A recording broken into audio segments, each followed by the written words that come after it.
शाम प्राची टीवी पर सीरियल देख रही होती है, तभी उसकी सास वहाँ आती है।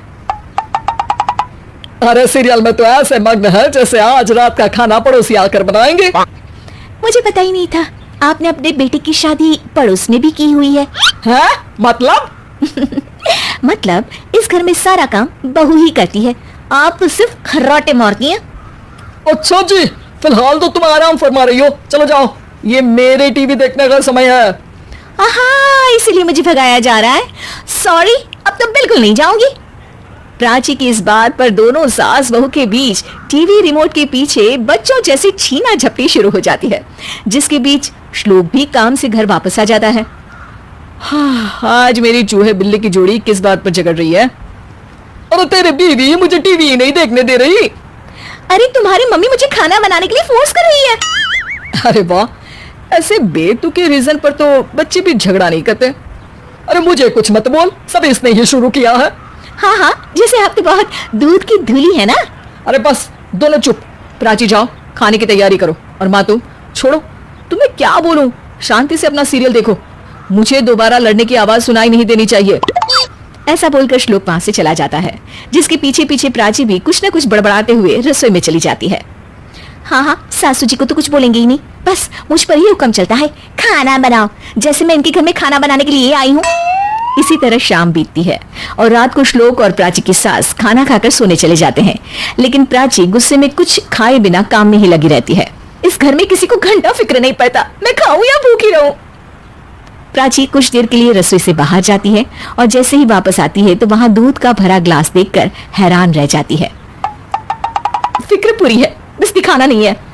प्राची दूध पीकर सोने चली जाती है और अगली सुबह एक बार फिर सास बहू का कार्टून नेटवर्क स्टार्ट हो जाता है। ये तुमने ही किया है। अरे अजीब जबरदस्ती है, मैं बोल रही हूँ मैंने कुछ नहीं किया। दोनों ने मिलकर पूरे घर को पागल खाना बनाया हुआ है। यहाँ कोई नॉर्मल इंसान तो रह ही नहीं सकता, इसीलिए अब पड़ोसी क्या रिश्तेदार भी घर आने से कतराते हैं। और सुन बेटे, तू भी चंगा, तेरी माँ भी चंगी, तेरी बीवी भी चंगी, रिश्तेदार। हाँ जी, आपको नहीं पता क्या, गंगाधर ही शक्तिमान है, रिश्तेदार ही। हाँ हाँ, बस समझ गया। कभी जानवरों जैसे लड़ेंगी तो कभी जुगलबंदी करेंगी। भाई मैं आप दोनों के बीच में नहीं फंसना चाहता। सास बहू की इस मनमौजी जोड़ी से परेशान होकर श्लोक अपना सिर खुजलाता वहां से चला जाता है। चलो अब मैं भी कीर्तन में जा रही हूँ। इस पर जैसे ही सास कमरे में अपना पर्स लेने जाती है तो वहां नाश्ते की प्लेट रखी देख मुस्कुराने लगती है और नाश्ता करके घर से बाहर निकलते हुए कुछ पैसे टेबल पर रख जाती है, जिसकी कुछ देर बाद सिलेंडर वाला घर आता है। ओ मुरी मैया, मैं सिलेंडर के बारे में तो बिल्कुल भूल ही गई थी। घर खर्च के सारे पैसे भी मम्मी के पास है और श्लोक से बोला तो उल्टा 4 बात सुनाएंगे। प्राची ये सोच ही रही होती है कि अचानक उसका चेहरा चमक उठता है और वो घर में आकर इधर उधर देखने लगती है। तभी उसकी नजर टेबल पर रखे पैसों पर पड़ती है, जिन्हें वो सिलेंडर वाले को दे देती है। ये सब श्लोक देख लेता है। अच्छा बेटे, इतना बड़ा घोटाला, सबके सामने मैं तेरी दुश्मन और पीठ पीछे तेरी मेरी यारी। इस पर श्लोक एक प्लान बनाता है और शाम को सब एक साथ बैठे होने पर बोलने लगता है।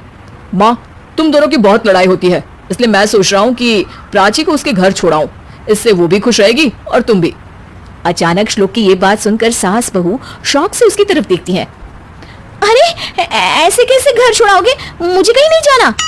अरे तुमने बोला नहीं पर मैंने सुन लिया, तुम्हें मम्मी के साथ रहना अच्छा नहीं लगता, मुझे पता है।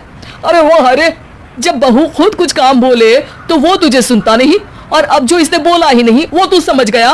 जब उसे नहीं जाना तो फिर जबरदस्ती क्यों कर रहा है? अच्छा, फिर आपको मौसी के घर छोड़ाता हूँ। बस अब आप दोनों एक घर में एक छत के नीचे नहीं रह सकती। मैं इस टॉम एंड जेरी की जोड़ी को और नहीं झेल सकता। है? ऐसे कैसे नहीं रह सकते?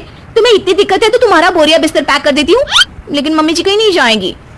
बिल्कुल यही सुनना था मुझे। अगर दोनों में इतना ही प्यार है फिर हर वक्त ये लड़ाई का नाटक क्यों करती हो? देखा मैंने कैसे माँ किचन में दूध रखती है और तुम उनके लिए कमरे में नाश्ता रखती हो, और कैसे वो पहले ही तुम्हारी दिक्कत समझकर घर में पैसे रखकर बाहर जाती है। अरे भाई, इतना ड्रामा तो डेली सोप में भी नहीं होता जितना तुम दोनों ने इस घर में फैलाया हुआ है। तू हमें टॉम एंड जेरी बोलता है ना, तो याद कर वो दोनों भी एक दूसरे को बाहर वालों की बुरी नजर से बचाने के लिए हमेशा सबके सामने लड़ते थे, लेकिन अकेले में दिक्कत के समय मदद भी तो करते थे। बस हमारा रिश्ता भी कुछ ऐसा ही है। और वैसे भी अगर सास बहू में तू मैं नहीं होती तो दुनिया वालों को कहानियां कैसे मिलेंगी? उम्मीद है कि आपको हमारी ये कहानी पसंद आई होगी। कृपया हमारे चैनल को सब्सक्राइब करें और सभी अपडेट्स के लिए बेल आइकन जरूर क्लिक करें। और हाँ, वीडियो लाइक और शेयर करना मत भूलिएगा। Bye bye.